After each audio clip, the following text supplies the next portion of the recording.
Barrister Salahuddin ने कहा है कि तारिक जहांगीरी को जाली डिग्री पर बदनाम किया जा रहा था, मगर रजिस्ट्रार कराची यूनिवर्सिटी ने अदालत में तस्लीम किया है कि यूनिवर्सिटी में खुद उनको डिग्री जारी कर रखी थी, वो इम्तिहान में बैठे भी थे।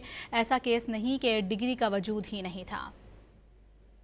आज रजिस्ट्रार साहब ने आके एतराफ़ किया कि डिग्री भी जेन्युइन है, ये इम्तिहान भी सारे बैठे हैं। उनका ये कहना था कि हमने मगर इनकी डिग्री जो है वो हमने साल पहले हमने कैंसिल कर दी। और उसमें उन्होंने वजूहात जो बताई, उन्होंने कहा कि एक तो इनके पास रोल नंबर जो थे वो 2 रोल नंबर इशू हुए थे, और हमारे कवायद के मुताबिक 2 रोल नंबर नहीं इशू हो सकते, सिर्फ 1 रोल नंबर इशू हो सकता है।